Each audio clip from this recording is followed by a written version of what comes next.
How's it going, everybody? It's Pilot Flame, and we are back with another FPL video. And today we're going to be looking at 5 players that are on mine and should be on your watch list. These are differential style players, 5% or thereabouts or less ownership, and players that could be making waves in your FPL teams and getting a lot of points for the next few game weeks of the season, and hopefully until the end of the season.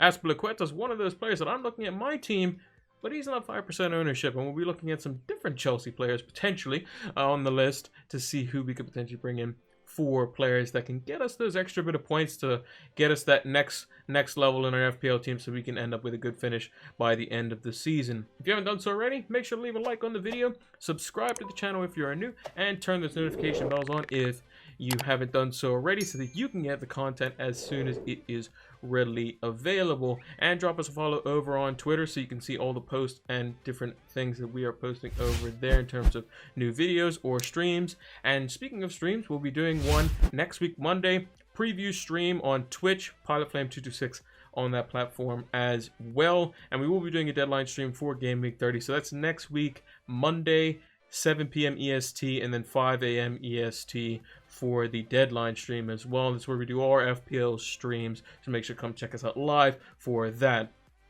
So without further ado, let's see what potential players we have on our list that could be quite a good differential and a very good choice, at least for the next few game weeks, but could be for the rest of the season. Now, the first player we have on our list is a different Chelsea defender, but one that I would like to mention just because he could be somebody that could be a good one-week punt for Game Week 30, and then you can wildcard him out in Game Week 31 if that is your strategy, and that is Marcos Alonso, someone who's been kind of revitalized under Thomas Tuchel. He's got himself a goal, 39 points this season, and he's only 2.5% ownership. So a lot of people are going to go for the likes of Antonio Rudiger or Azpilicueta, as we saw on the thumbnail. He's a similar price, 5.7 million to Azpilicueta, but it's probably the riskiest out of the three. And if you haven't watched my previous video in regards to teams to watch out for, we discussed Alonso, Rudiger, and Azpilicueta and kind of the pros and cons of each of them, so make sure to go check that out as well. And they have great fixtures, and I have an asterisk next on the Game Week 32 fixture. That's because currently it's considered a blank in 32, but what they're going to do is they'll play the FA Cup semi-final fixtures on the Saturday or the Sunday, or maybe one on each, and then they'll put those fixtures that would normally be played in Game Week 32 in midweek, so Chelsea will play on Tuesday or Wednesday, depending on if they play on Saturday or Sunday, respectively. But it seems like Alonso's playing against lower opposition. He doesn't play against the Man Cities, the Liverpools, these sorts of teams. He seems to be playing against the teams where they can basically get away with it, somewhere where they don't really need his pace, and he can provide threat in the enemy's box. So if against like a Burnley or a Crystal Palace, where they're kind of going to sit back and not really hit you on the break, except for one major threat like Zaha, or Burnley doesn't have much going forward in terms of pace, somewhere you can get away with playing Alonso. And Chelsea play a back three anyway, so they're more than covered. They have the secure double pivot in front, so Alonso can get in the box, get shots off, and he's great from set plays as well because he has that height as well. And I think, like I said, a one-week punt wouldn't be too bad on him for Game Week 30. West Brom at home, someone who's going to, they're going to probably try to sit back, being the away team, maybe, nick a goal on the break, hopefully get a 0-0. And, as an FPL owner, you'll probably take a 0-0 or a 1-0 from Alonso as well. And then Crystal Palace and Brighton. Brighton, he might not play because maybe that's, 2 quick games in a row. Again, he's still probably going to take part in the European competition, in the Champions League in Chelsea's case, and he could be rotated potentially in the Premier League because of that. But I think that West Brom could be a good punt for him as well. And like we said, West Brom, they're down the bottom for a reason. They can see goals left, right, and center, and Alonso is very good at basically scoring free kicks, scoring, set plays, potentially maybe taking corners from time to time, depending on Mason Mount's playing, and then also taking shots from in and around the box and winning headers as well off set plays. So I think he could definitely be a great shout for Game Week 30 and 31. if you have the wild card, then you could have a free transfer of bringing him in, and then you can wild card him out and get in, you know, someone a bit more assured like Azpilicueta or Antonio Rudiger to take his place. And Chelsea's fixtures look great over the next few, and they're looking better and better. I think they've only conceded 2 goals in the 14 games that Thomas Tuchel has been in charge. So make sure to watch out for Marcus Alonso and any of their defenders as well. Even Mendy as well is probably a good shot as well. Now let's talk about another player that plays on the same team, Chelsea, but plays in a different position and could be their number 9 going forward in the next few game weeks. And that player is Kai Havertz, someone who's been slowly making his way into the team after having a bit of a rough time under Lampard, as well as parts of Tuchel's early, you know, kind of transition as the head coach, but seems to have potentially found a role in the false 9 position where he can get in and around the box, allow to create link-ups between Mount on the right and Werner on the left, who can alternate either side. And it allows for him to get in the box, you know, use his height, because he's a bit of a tall, like, you know, deceptively stocky player, as it were. And he's also deceptively quick as well. And he's someone who I think works great in that role, kind of played that similar role when he played in the Bundesliga. And I think that that partnership with Werner, obviously being from the same national team, will only develop further as years go on. And I think at 2.8%, he could be somebody that, again, could be a great Game Week 30 punt, could also be somebody you could wildcard into in Game Week 31, because Tuchel's slowly starting to have his favorites. Obviously, Alonso plays in the games where, you know, it's a bunch of teams that seem to be, you know, lesser down the table, and he can get away with not having to worry about tracking back. And then Havertz is now seeing, you know, they don't really have someone who's going to play out and out as a forward unless they need somebody to do a job. Tammy Abraham's just basically been removed from the squad altogether, and it seems like Giroud is kind of the main figurehead there, and they kind of play Havertz or Timo Werner in that role. But I think Werner is, as that left inside forward, fantastic with Havertz, and they play kind of similar-ish styles of play, whether it be the same position or not. They kind of try to function in that way for the German national team as well. And with Havertz, you're going to get a different array of goals. You're going to get headers because he is quite tall. You're going to get close, you know, kind of one-touch tap-ins, which is exactly what you want. Nice, easy finishes. You're going to get some assists because he's, you know, very creative and will be, you know, creating some link-ups between the midfield and the wide wing-backs on the edge of the box before going into it. And then he's also going to win some penalties too. He's going to get fouled in and around the box, and that's just another avenue for points there. So I think he's going to be an all-around versatile midfielder. I think out of all the Chelsea attacking assets, I think he's probably up there for the highest ceiling potentially, alongside Mason Mount, I would say.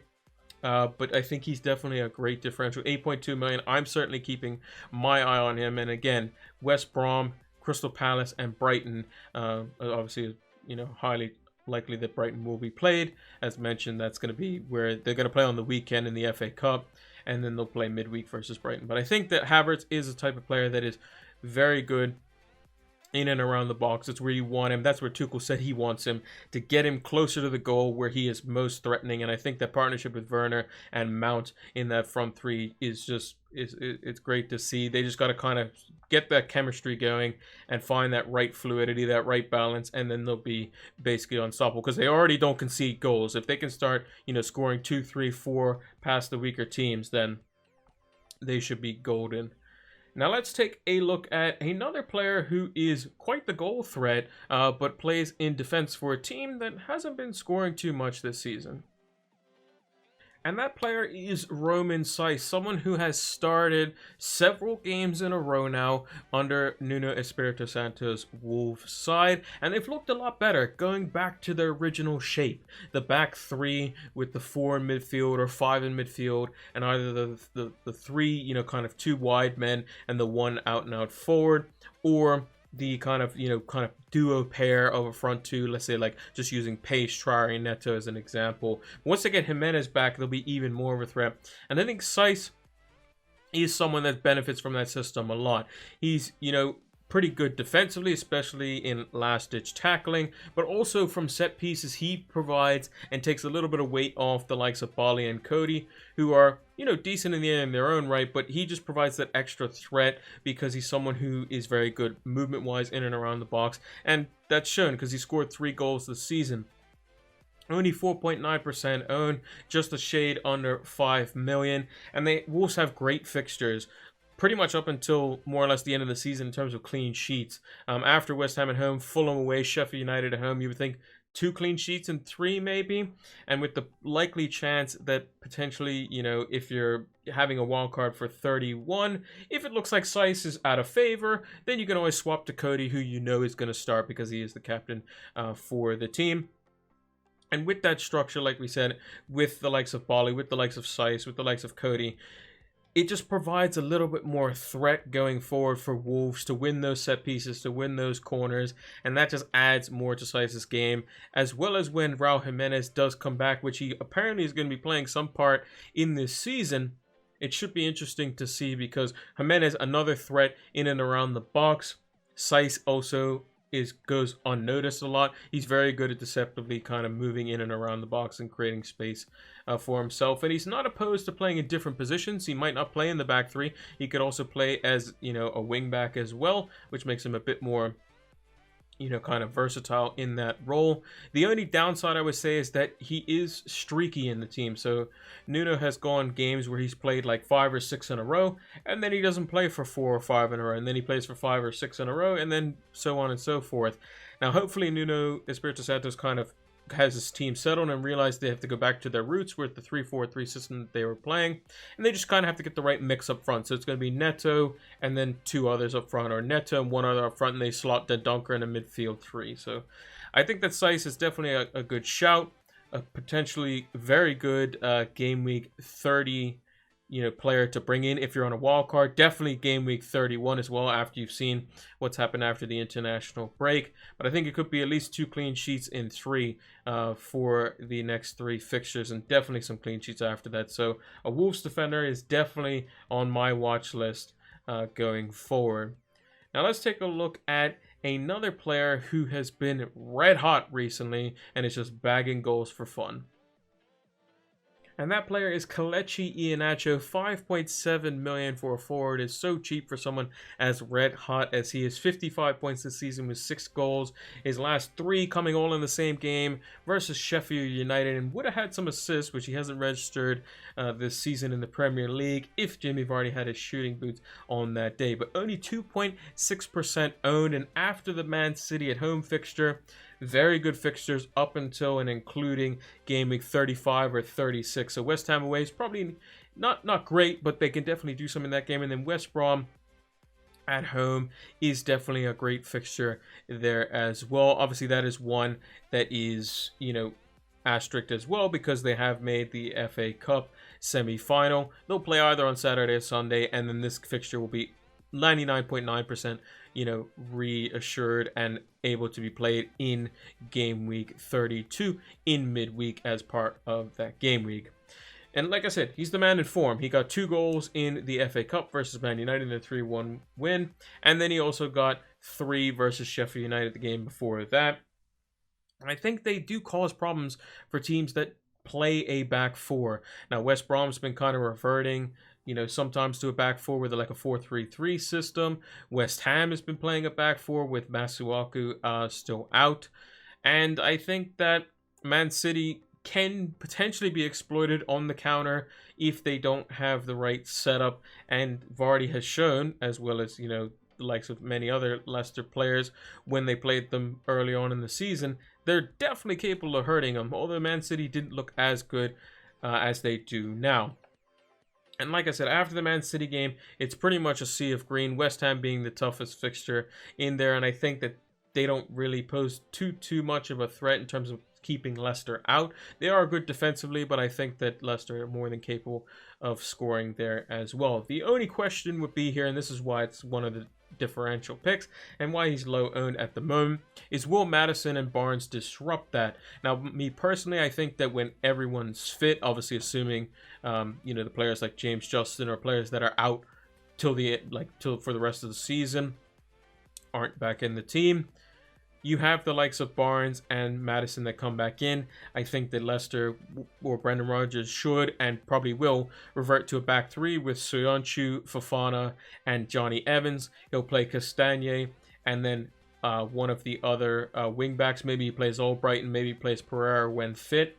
He'll then play, his favorite double pivot in Ndidi and Tielemans. I think those are arguably the best two, kind of double pivot in the league. He can then put James Maddison just in behind the two forward men, which would be Iheanacho and Vardy. And then he can use the likes of Harvey Barnes as a, left wing back. Some cases, maybe puts Castagne out on the right-hand side. Maybe he puts Harvey Barnes as the right wing back. Maybe he puts, the likes of, as a front three and goes for a 3-4-3. Maybe he wants a little bit more pace rather than needing Maddison to, do all the legwork and can rely on Tielemans, who's been quite creative in his own right.